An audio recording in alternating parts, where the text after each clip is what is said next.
Hola amigos, ¿cómo están? Espero que muy pero muy bien.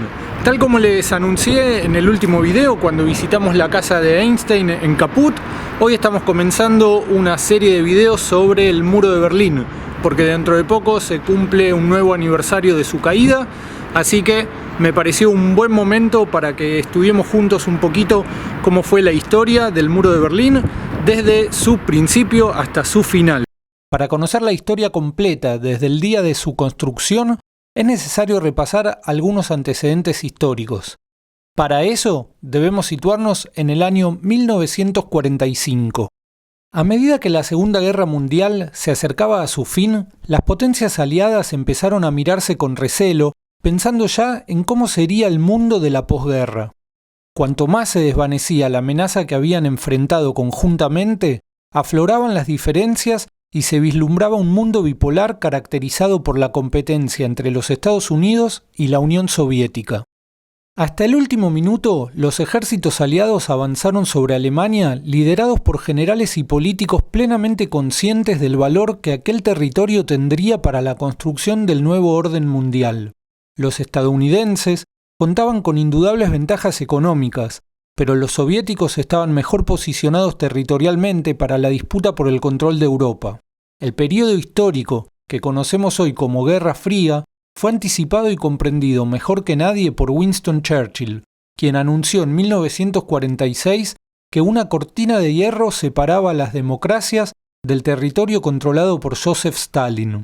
En efecto, finalizada la guerra, Alemania fue dividida en dos. Los soviéticos ocuparon la parte oriental y hacia 1949, sin retirar sus tropas, entregaron el control administrativo al Partido Socialista Unificado de Alemania. Nació así la República Democrática de Alemania, que no obtuvo reconocimiento internacional hasta la década del 70. La llamaremos aquí Alemania Oriental.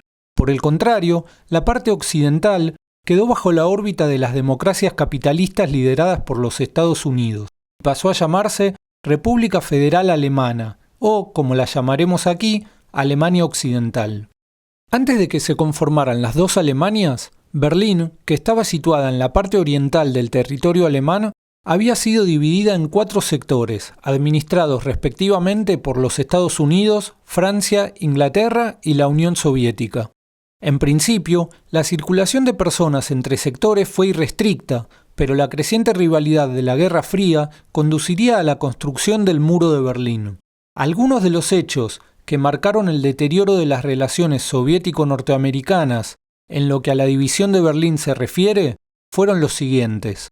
En 1948, mientras fluía el dinero del Plan Marshall hacia Alemania Occidental, los Estados Unidos anunciaron una reforma monetaria mediante la cual el devaluado marco imperial sería reemplazado por el marco alemán. La Unión Soviética respondió imponiendo un bloqueo sobre Berlín que duró 11 meses. Durante ese tiempo, el mundo capitalista se negó a retirarse de Berlín Occidental y la ciudad sobrevivió gracias al envío de abastecimientos por aire. Más tarde, desde 1952, el gobierno de Alemania Oriental comenzó a cerrar muchas de las rutas que conectaban el este con el oeste. Estos bloqueos aumentaron luego de las protestas de junio de 1953, que fueron duramente reprimidas por los tanques del ejército soviético. Las protestas se habían iniciado en Berlín cuando obreros de la construcción se negaron a trabajar de acuerdo al sistema de producción por cuotas definido por Moscú y sus aliados locales. En 1957, Alemania Oriental impuso su nueva moneda y la policía comenzó a controlar las fronteras para impedir el contrabando de mercancías. Ese mismo año,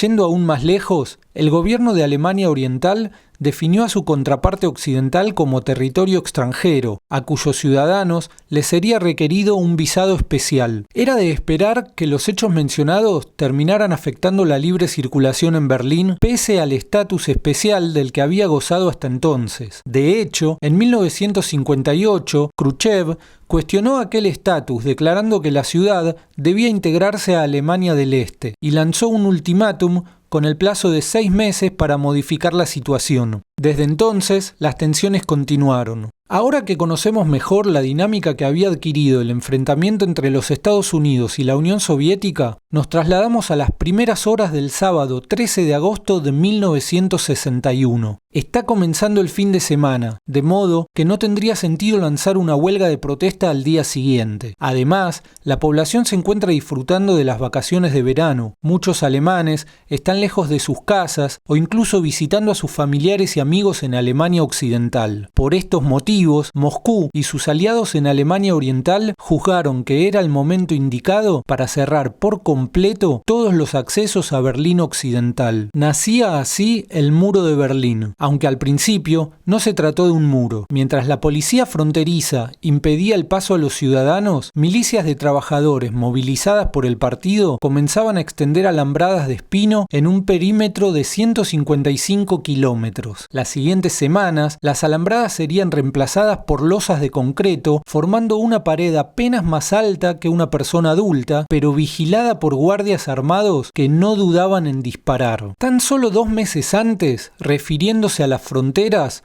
Walter Ulbricht, jefe de Estado de Alemania Oriental, había declarado textualmente: nadie pretende construir un muro, introduciendo esa palabra sin que ningún periodista hubiese preguntado al respecto. Llamativo, ¿verdad? Más allá de los rumores que circularon en aquel momento, la construcción del muro fue planificada meticulosamente y en el mayor de los secretos. De hecho, los pocos miembros del Ministerio de Seguridad del Estado, es decir, la policía secreta, más conocida como la Stasi, fueron notificados solo 2 días antes. El secretismo funcionó, ya que el muro de Berlín y la imposibilidad de acceder a la parte occidental tomaron por sorpresa a la gran mayoría de la población. Quienes no se vieron sorprendidos fueron los que venían observando con atención la creciente e ininterrumpida migración hacia Occidente. De hecho, entre 1949 y 1961, 3 millones de alemanes del este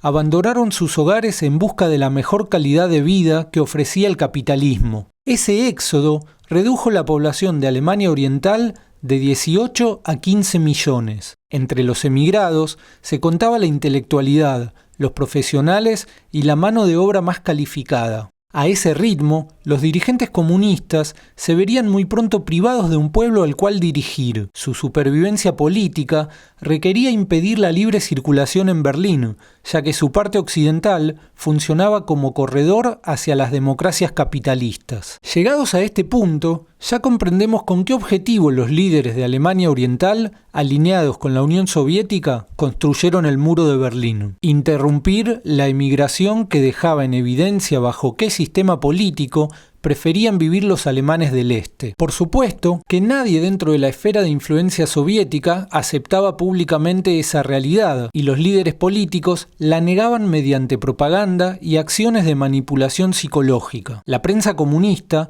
restaba importancia al Muro de Berlín, afirmando que la vida de los berlineses seguiría con total normalidad. Al mismo tiempo, miembros del partido especialmente entrenados difundían la idea de que el muro era tan solo una demostración de fuerza para que Alemania Oriental fuera reconocida internacionalmente y pudiera negociar una paz duradera. Esta propaganda tenía a su favor el hecho de que habían existido bloqueos temporarios en el pasado, de modo que no era imposible inducir a ciertos sectores de la población a pensar que el muro también sería temporario. En todo caso, allí donde la propaganda no fuese suficiente, la imagen de tanques soviéticos aplastando las protestas de 1953 estaba viva en la memoria de los alemanes y ejercía una poderosa fuerza contra posibles actos de rebeldía. En un mundo caracterizado por la creciente agresividad de la Guerra Fría y la preocupación por una tercera guerra mundial entre 2 potencias nucleares, el régimen comunista explicaba a su población que el muro era para su protección. Esta versión oficial afirmaba que Occidente pretendía derribar al régimen mediante una invasión militar directa o provocando una guerra civil. En relación a lo anterior, otra de las medidas tomadas por los líderes de Alemania Oriental fue la creación de enemigos internos, estigmatizando a los ciudadanos que se veían obligados a cruzar hacia el otro lado de la ciudad por cuestiones de trabajo. En 1961 había 50.000 personas que vivían en Berlín Oriental, pero trabajaban en la parte occidental, bajo sistema capitalista. Los agitadores del Partido Socialista Unido Alemán los presentaban como egoístas que sacaban ventaja de sus salarios en moneda fuerte para beneficiarse del costo de vida inferior en la parte oriental. Lo cierto es que en su gran mayoría estas personas habían quedado en esa situación por casualidad. Simplemente conservaban los trabajos y viviendas que habían podido obtener antes de la construcción del muro. Más aún, muchísimos berlineses tenían familiares y amigos al otro lado de la ciudad o en la parte occidental de Alemania. Por eso, la imagen que más captó la atención de los medios de comunicación de la época fue la de personas saludándose a través de las alambradas. Al poco tiempo, la policía de frontera instaló pantallas para interrumpir esa comunicación que el partido pasó a denominar contacto con el enemigo.